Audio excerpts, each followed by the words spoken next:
Hello everyone, L'chaim for Shabbos, Mevarchim, Iyar. The Shabbos after Pesach, the Rebbe says that this is the Shabbos just like Shabbos Bereshis. The way we stand that we take on Shabbos Bereshis. That's how the entire year goes, because we're taking from the month of Tishrei, from all the strength that we got during the month of Tishrei, and we're bringing it into the rest of the year. It's the same thing with the Shabbos after Pesach, the Shabbos which blesses the month of Iyar, that this is when we take from all the redemptive powers that we got from Pesach, from the Yom Tov of Pesach, from the entire month, the miraculous month of Nisan. This is when we're taking it into the entire year. So perhaps it's a good time to begin with what we started a few days ago, on Erev Acharei Shel Pesach, when we spoke about Moshiach, about living with Moshiach, which in a certain sense perhaps we explained the idea that we have to live with Moshiach, we have to celebrate the future, but the question is how. And perhaps it's good to tell a story that I heard from my grandmother. Maybe that makes it into a Baba Maisa, but a true story. My grandparents, Shachet, Rabbi and Mrs. Shachet, they came from Lithuania, and during the years of the Holocaust, they were in Switzerland, which saved them from the fate of all of their country people. My grandfather from Telz, my grandmother from Kelm, and both of those cities were wiped out, not even by the Germans, but by the collaborators, the Lithuanians, who didn't even allow the Germans to have the, so to speak, joy of getting rid of the Jews, because they got rid of Rahman al-Islam, of every single Jew. Yimach Shemam. Anyway, they came after the war. They were traveling to Canada.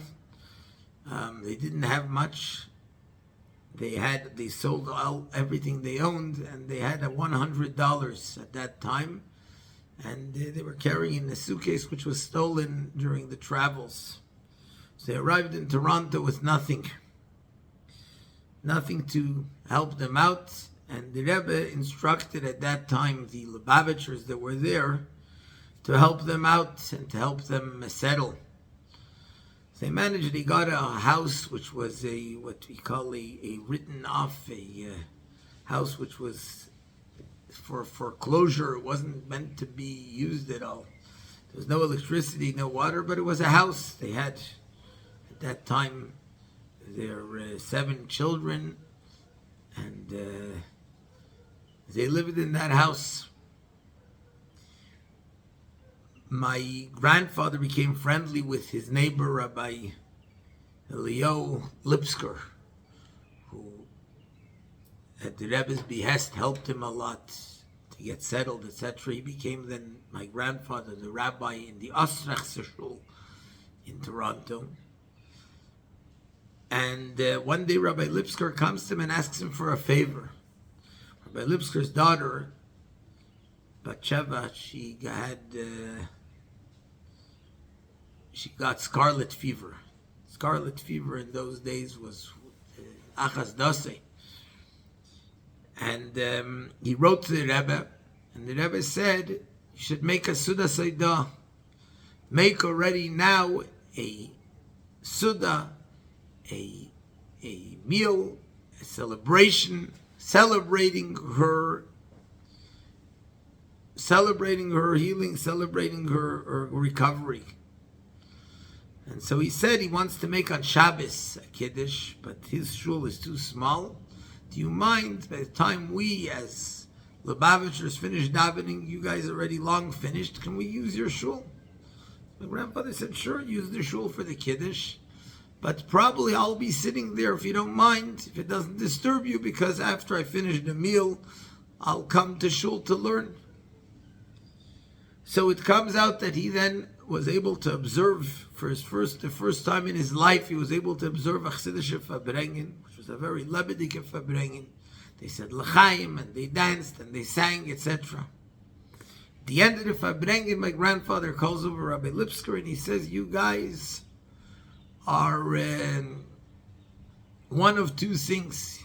Either you have a strong emunah tzaddikim, you have a very strong faith in tzaddikim, and since the Rebbe said it will be all right, so you're able to celebrate, or you're pashut wild animals. He said, how can you guys, and he says, I think it's the second thing.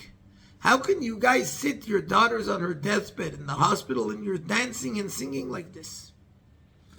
Anyway, sure enough, she got better, and this became, for him, the first time that he witnessed, as a Litvish Rav, that he witnessed the Chassidische Maisa.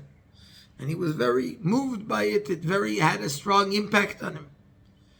A short while later, my grandmother was preparing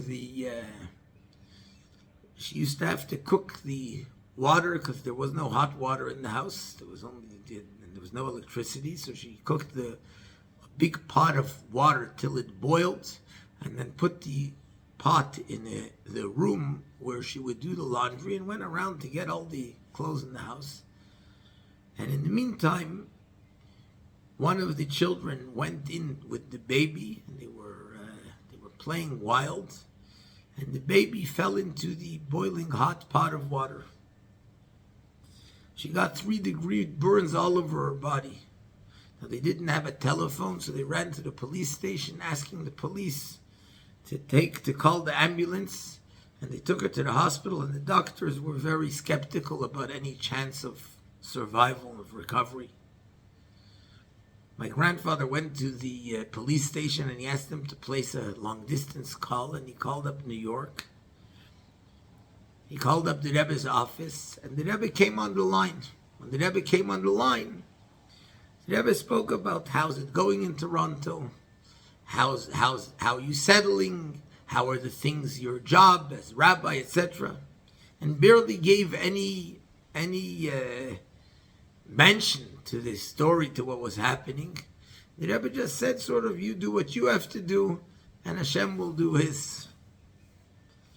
So he had a bracha from the Rebbe, and his contact then, because he had no phone to find out what was happening, what the Rebbe said, came from Rabbi Lipsker. So one day he says to Rabbi Lipsker, you know what? You got a promise, because the Rebbe told you, make a party, celebrate a recovery. For me, I only got a bracha.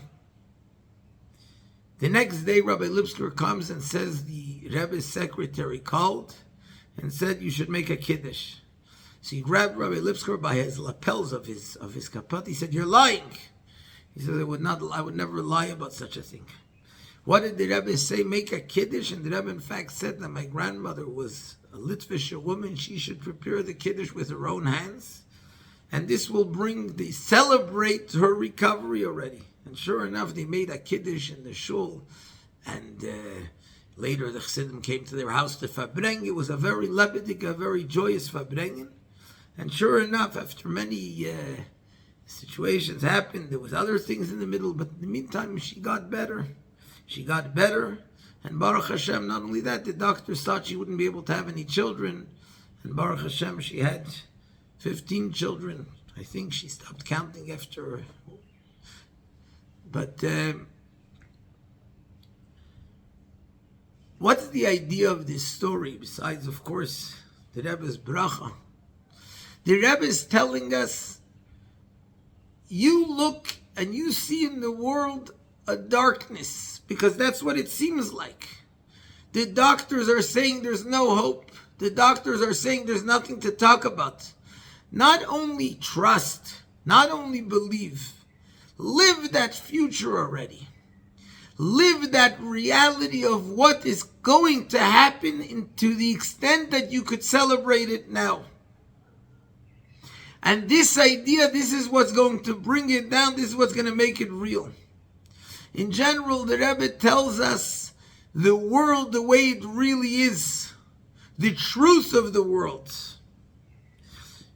This week, we read Pirkei Avos. Moshe kibel Torah misinai u'mesara liyeshua. Moshe received the Torah from Hashem himself, And he transmitted it to Yeshua, who transmitted it to his Zkenim, etc., till this very day. We're starting the month of Iyar, Ani Hashem Reifecha. Hashem heals us in which way? Through Avraham, Yitzchak, Yaakov, Rachel. That's the acronym of the letters of Iyar. Avraham, Yitzchak, Yaakov, Rachel is our ancestors, our forefathers, our patriarchs and matriarchs. Through connecting to them, they are the ones who are the Merkava. They bring godliness into the world. They reveal godliness into the world. When we connect to the Rebbe, just like Moshe, who gave it over to Yeshua, and just like Avraham, Yitzchak, Yaakov, and Rachel, who give it over to every one of us. The Rebbe shows us the reality of the world. We only have to listen and connect to what the Rebbe is teaching us. The Rebbe shows us the world is real, it's godliness. The truth of the world is Hashem. Yes, there's a cover. Yes, there are things that cover over. Yes, there are things that hide that truth. But then the Rebbe teaches us, find that reality, live it, celebrate it, live with that truth already now. This week is going to be Beis Iyar, the birthday of the Rebbe Maharash, who said Lechatchila Ribber. Lechatchila Ribber means go beyond the world. There was a certain chassid, a shliach, who would take this very literally. And he took loans for millions of dollars. And he wrote to the Rebbe that he's millions of dollars in debt.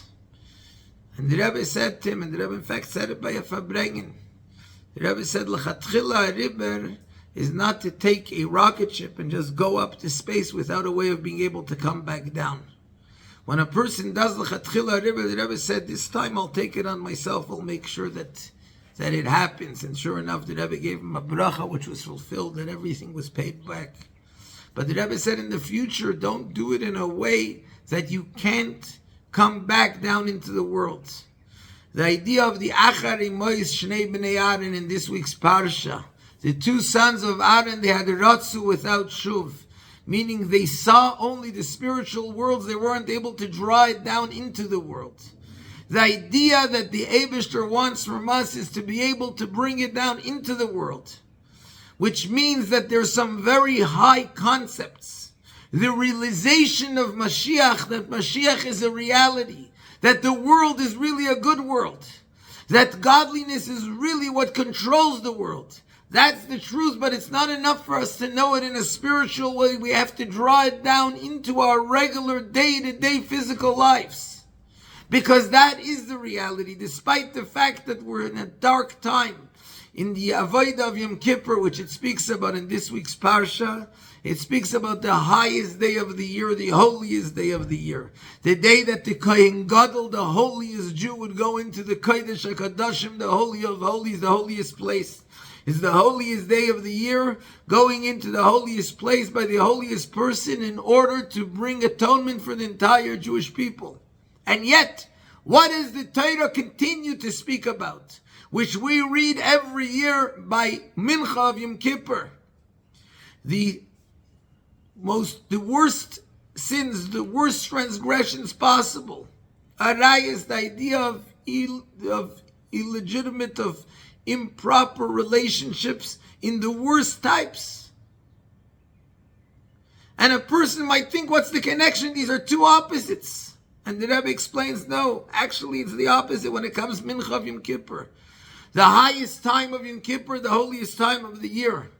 That's a time when a person may think, I'm already so spiritual, so holy. He's reminded the holiness is only when you realize how to bring it down even into the most practical terms, into the toughest situations.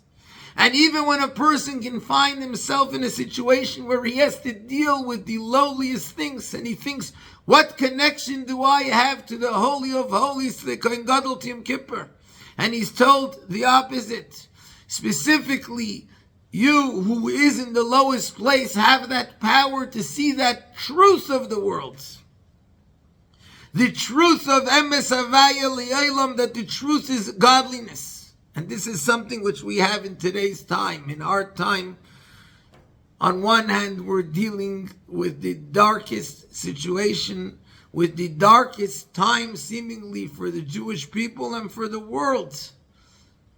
Ever since one can remember, if one looks around at a world which has reached the level of Deir Zdaim and Amayra and of Deir Mabel, of the generation of the flood, where morality is at an all-time low.